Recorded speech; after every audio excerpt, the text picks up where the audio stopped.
Alright, so welcome to the family, guys. Welcome to the family. Welcome to the family. If you don't know me, I'm me. Occasionally I come on here and I spread my wings and now I'm ready to take off, okay? I'm ready to take off. Welcome to all the new members in the group. If you like the video, you go to, it's gonna direct you to YouTube anyway. All you have to do is subscribe, like, and comment. And I appreciate you guys commenting on the ones that you can comment on, because I'm still trying to figure this YouTube stuff out too. But I came on to talk about the life and death cycle of the narc, okay? The idealization phase, how you end up, how in the world did you end up from being idealized and being in utopia to being in hell, and everything just suddenly flipping upside down and inside out from left to right? I taught this stuff now. Come on now, I don't live this stuff. So how do you go about being valued and put on a pedestal, so all of a sudden you're deep in the deep down in the ground and you're nobody and nothing to somebody that you've done so much for? Yeah, I'm here to talk about that. All right, in the mind of a narc. Let's get in the mind of a narc, because what they feel they do, they feel that it's right. Yeah, they have a subconscious mind that tell them it's wrong, but at the same time, consciously, they feel that it's right. So how do they arrive at that conclusion? Well, let's look at some stuff from their standpoint. Well, the idealization phase, this is the work phase. This is where everybody's contributing to the relationship, man. We out here, we having fun, we spending money on each other, we listening to each other, we have hope in each other, we're entertaining each other, we're introducing each other to family, friends, all this kind of stuff. How do I go from that all of a sudden to you don't want to have nothing to do with me? You discarding me and throwing me out the window. So what happens in the life phase is the narcs, they become exhausted, right? They get tired. I had a narc to tell me the other night. He said, look, I get tired. I get tired. He say, once I get on that couch, he say, I feel like I done drained everything that I have on my end. And at that point, we talking about emotionally, financially, verbally, just talking and going out. He said he get tired, right? He can't keep up. He can't match the other person's energy. That's what he was saying. And we already know the narc does not want to lift a finger, and they can't match our energy. Yeah, even when they lift a finger, they can't match our energy. Not on a consistent basis. No, they can't compare to us and compete with us on a consistent basis. They know that. That's one of the reasons why they love you, and another reason why they turn around and hate you. Okay, so when they get tired, you go out and you thinking you're in a great relationship and you telling everybody about it, and the narc is not beside you. They on the couch, remember? Yeah, you left them on the couch. And you went out to your sister's house, your cousin's house, your auntie house. You went to everybody's house and said, I'm dating this great person, and I done been this and that, and that's why you ain't heard from me, TT. That's why you ain't heard from me, Dad. In your mind, you in utopia. In their mind, they're exhausted. They in hell. You're draining them. You're taking from them. I know it sounds familiar. Look, you taking from them. And in their mind, they're thinking all of these traits that kind of annoy me, that I didn't even pay attention to when we were out and I was in my utopia phase. I was out and I ignored these traits. Now I have time to pay attention to these traits because I'm on the couch and I ain't doing nothing but watching TV. So while you out at everybody's house, you're not being controlled. You're not with them. You're not at their every beck and call. So they feel like, hey, you have to be challenged. Yeah, you have to be challenged. You think you on a level with me? No, we're not on the same level. This is not a we, it's a you and a I. Somebody's inferior, of course I'm superior. I'm a narc. I'm on a pedestal, baby. I'm on a pedestal. You get with it or get lost.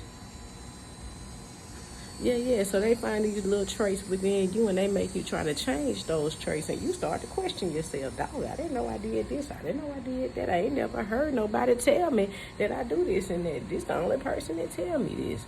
But I really love this person. I want to be with this person, so let me change this stuff about me that they don't like.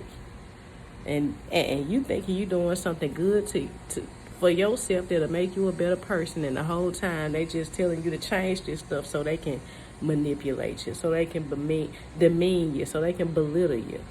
See, your reality is different from theirs. You're thinking this utopia, it's gonna be all good. All I gotta do is change a few things. Yeah, it's no problem. And you get to change your things, and they get to manipulate, demeaning you, belittling you, doing y'all kind of bad. Yeah, and you don't know what's going on. You thinking, dang, I'm doing what's right. But why am I getting so much flack? Like, why am I catching so much hell? Then you notice the affection that they show you, it becomes a chore. It becomes routine. They give you a little bit. They feed you breadcrumbs. I love you. Yeah, don't touch me. Yeah. Don't touch me. Don't touch me. Unless I tell you can touch me, yeah, don't touch me. It becomes a chore. It becomes a routine. Then you start to feel a lot of devalue. That's why I say it's a characteristic to me of the discard phase, because you can feel devalued while being discarded, or after being discarded. So you can feel devalued then. What do I mean by devalued? I mean you're useless. You're useless. You have nothing more to bring that they haven't seen before. You have nothing fresh, nothing new. You are just pretty much on your way out of the door. Yeah, you're just holding a spot, but you're ready to be out of the door. Yeah, that's what happens. You're ready to be out of the door. Yeah, and that's what's so messed up about this stuff. Like, these people flip a switch when they feel like it. And you just sitting there thinking everything is normal, everything is fine, but at the same time, you don't know they done flip that switch. And man, when they done flip that switch, they just go into a side. And they do this with everybody. Yeah, nobody has it special. The only thing that they do is stick you. Basically, they stick you. If they block you, they stick you into a harem. Harem, look it up. A harem. They stick you into a harem so that when they need certain things, then they call certain people. Like, I had a video on this I have a video on this on my channel. How such and such is good for my phone bill, how such and such is good for groceries, such and such is good for the kids. That's why I want my spouse or my significant other. Yeah, you only good for the kids. But look, off of what we talked about, like how they switch from that phase of utopia or life, and Narcs tell people all the time, you give me life. Yeah, that means that they feel something, right? Let me get into that right quick. Yeah, they feel something. They don't care if their feeling is good or bad. They just want to feel something. In utopia, they just want to feel something. They want to feel like they love, they need it, and all that. That's what makes them think that they're right. Even in the death phase, in the discard phase, they just want to feel something. They want true feeling. They can't feel love and stuff like we can. That's one thing that they hate about us. That's what made them love us in the beginning and then turn around and hate us. Yeah, they just want to feel something. So let them feel something. You know, but once you have exhausted all energy and everything you have, don't overexert yourself trying to please somebody that can't feel nothing. Alright. So, yeah, I forgot what I was talking about before. I might do another video to address whatever it was that I was finna hit on. But, oh, yeah, this is what I was gonna say. I was gonna say that's what makes it so toxic. Like, they can go from that switch. And once they go through that look, once they flip that switch, it's over with. Yeah, once they flip they switch, it's over with.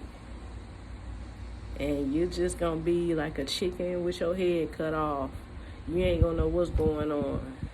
And you ain't gonna know how to explain it to nobody. People gonna think you crazy. Yeah, people gonna think you crazy. That's why I started laughing at this stuff, because it's so ridiculous. It's like the ultimate artist of confusion. The way that we just talked about discarding and idealizing, like that kind of confusion, man, that shit, hey, for real, that stuff is demonic. Yeah, that stuff is demonic. If you want to tolerate that the rest of your life, trying to figure out how a person feels at any given moment, like, yeah, more power to you. But it's a lot of things that the narc said that reflected how selfish they are, you know, and why they'll never have a successful relationship. But look, y'all just get with me, all right? I'll be around. I think I'm going to drop one more today. Love you. Peace.